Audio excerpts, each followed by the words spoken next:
Hello dear students, आज हम एक नया चैप्टर पढ़ने वाले हैं फ्लूइड, जिसके अंदर सबसे पहले हम डिफाइन करते हैं व्हाट इज़ फ्लूइड। फ्लूइड्स होते क्या हैं। तो एक चीज़ मैं आपको बताना चाहूँगा, those substances which can flow and have no rigidity. ऐसा कोई भी सब्सटेंस जिसके अंदर ना तो वो फ्लो कर सकता, वो फ्लो कर सकता है लेकिन उसके अंदर रिजिडिटी नहीं होती, तो वो प्रकार के जो सब्सटेंस हैं वो हमारे पास में होते हैं फ्लूइड्स। इसके अंदर एक चीज़ और याद रखना, क्योंकि जो रिजिडिटी होती है वो सिर्फ सॉलिड्स के अंदर होती है, ठीक है ना।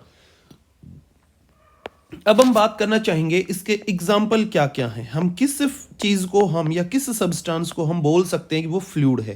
तो एक तो हमारे पास आता है लिक्विड और एक हमारे पास गैस। इन दोनों को जो है हम बोल सकते हैं फ्लूइड, ठीक है ना, क्योंकि इनके अंदर जो है फ्लो भी कर सकते हैं और इनके अंदर कोई रिजिडिटी भी नहीं होती है। अभी मैं आपको एक चीज और क्लियर कर देता हूं कि ये रिजिडिटी क्या होता है ना। रिजिडिटी का मतलब होता है इंटर एटॉमिक स्पेस जो होता है, या फिर मैं बोलूं इनके अंदर का जो डिस्प्लेसमेंट होता है इज सेम।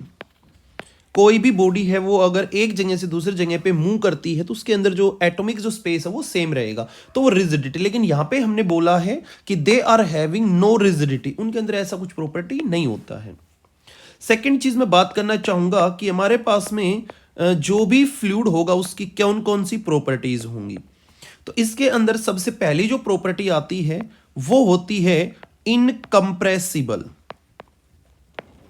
हम ये कंसीडर करेंगे कि कोई भी जो फ्लूइड है ना वो कंप्रेस नहीं होगा। तो कंप्रेस नहीं होगा तो मैं ये बोल पाऊं भाई वॉल्यूम जो है वो कांस्टेंट रहेगा। ओके, अगर वॉल्यूम कांस्टेंट है तो इसका मतलब प्रेशर जो होगा वो भी क्या रहेगा, प्रेशर नहीं, डेंसिटी की बात करेंगे पहले हम, है ना। पहले हम बात कर लेते हैं डेंसिटी, वो भी क्या रहेगा, कांस्टेंट रहेगा। और इन दोनों चीजों के कांस्टेंट रहने के साथ साथ एक और असलियत बात आप याद रखेंगे जिसको मैं यहां पे यूज करूंगा, और वो है हमारे पास में बल्क मॉडुलस, जिसको अपन बीटा से रिप्रेजेंट करते हैं, वो नॉट डिफाइंड है इसके लिए। मतलब हम फ्लूइड्स के लिए बल्क मॉडुलस को डिफाइन नहीं कर सकते हैं, ठीक है भाई। नेक्स्ट चीज आती है इसके अंदर, जो दूसरी प्रॉपर्टी है वो रहेगी नॉन विस्कस। ये जो फ्लूइड है हमारा, ये हमारा नॉन विस्कस रहना चाहिए। तो इसका मतलब क्या होता है, इसका मतलब ये होता है कि no tangential force between two layers. इसका इनडायरेक्ट वे में मतलब यही है कि जो चीज आप लोग प्रेशर के उसके लिए फ्रिक्शन के लिए जो चीज आप पढ़ते आ रहे थे, वही चीज यहां पे इनके बीच में कोई भी दो लेयर के बीच में अगर फोर्स नहीं होगा टेंजेंटियल, तो वहां पे फ्रिक्शन भी नहीं होगा। तो ये चीज अपने को ध्यान में रखनी है। अब इसके अलावा एक बहुत ही खास और इंपॉर्टेंट बात आपको ध्यान रखनी है। मान लो हमारे पास ये एक कंटेनर है और इस कंटेनर के अंदर हमने ऐसा देखा कि कोई लिक्विड भरा हुआ है ना। ये जो लिक्विड भरा हुआ है, इस लिक्विड के अंदर आप लोगों को, जैसा मैंने पहले ही बता दिया था, कि इसके अंदर वॉल्यूम चेंज नहीं होगा।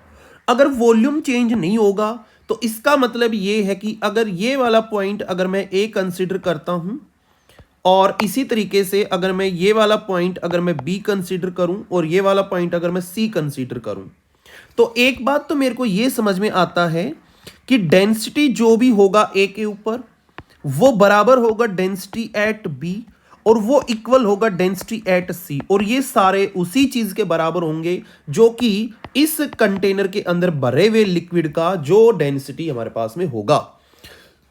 ये चीज अगर हमें समझ में आती है तो ही हम इस चैप्टर में आगे चीजों को प्रोसीड करेंगे, ठीक है भाई। नेक्स्ट चीज हमारे पास आती है वो है इस चैप्टर के बारे में। तो मैं आप लोगों को बताना चाहूंगा कि ये जो चैप्टर है ये हमारे पास में फ्लूइड मैकेनिक्स है, और इस फ्लूइड मैकेनिक्स के अंदर पहला जो पार्ट आता है वो आता है स्टैटिक फ्लूइड के बारे में, और जो दूसरा जो पार्ट है, सेगमेंट है हमारा, वो हमारे पास आता है फ्लूइड डायनेमिक्स। कई जगह आप लोग ये भी देख पाएंगे कि इसी फ्लूइड डायनेमिक्स को बोला जाता है हाइड्रोडायनेमिक्स, क्योंकि इसके अंदर जनरली हम डिस्कस पानी के ही बारे में करते हैं, तो हाइड्रो बोला जाता है इसको। ठीक है ना भाई। अब मैं बात करूंगा आपसे कि ये जो स्टैटिक फ्लूइड है ये क्या होता है ना, ये वाला स्टैटिक फ्लूइड क्या है।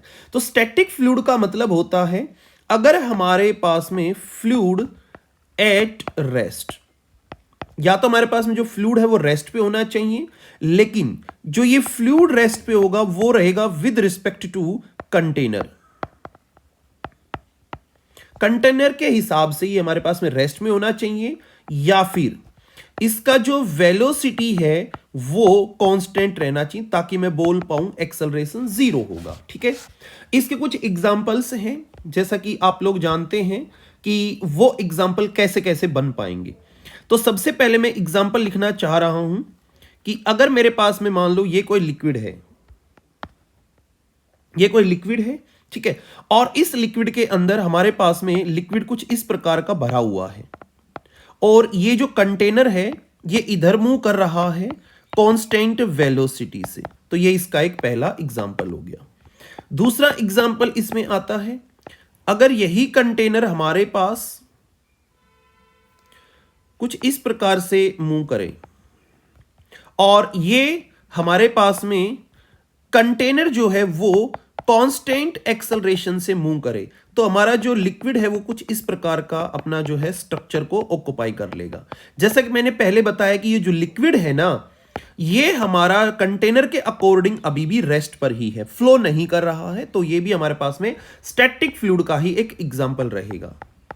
तीसरी चीज इसके अंदर आती है, अगर मेरे पास में ये कोई एक कंटेनर है और इस कंटेनर को अगर मैं इस एक्सिस के अबाउट अगर मैं इसको रोटेट करा दूं कुछ इस प्रकार से, जिसका स्पीड रहेगा ओमेगा, तो ये वाला हमारे पास में जो फ्लूइड है ना वो कुछ इस प्रकार का स्ट्रक्चर गेन कर लेगा।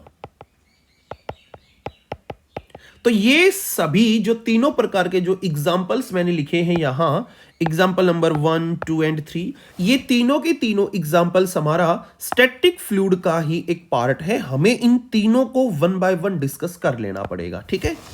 अब मैं आता हूं पार्ट नंबर बी, हमारा जो है हाइड्रोडायनेमिक्स। हाइड्रोडायनेमिक्स की जहां बात आती है तो आप लोगों ने देखा होगा कि अगर कभी भी एक जो फ्लूइड है वो अगर फ्लो करे, तो अब सर फ्लूइड जो है वो फ्लो कैसे करेगा, तो ये फ्लो करेगा अपने पास में वाटर टैप से, कुछ इस प्रकार से पानी जो है वो नीचे गिर रहा होगा। तो एक तो एग्जांपल ये वाला हो गया, फ्लो करे अगर। दूसरी चीज आप लोग जानते हो, एक ये हमारे पास में कोई पाइपलाइन है, इस पाइपलाइन के अंदर भी जो है फ्लूइड हमारा फ्लो कर रहा है इस प्रकार से। ठीक है ना, ये जो हमारे पास में जो फ्लूइड है फ्लो कर रहा है, तो ये हमारा कहलाएगा हाइड्रोडायनेमिक्स।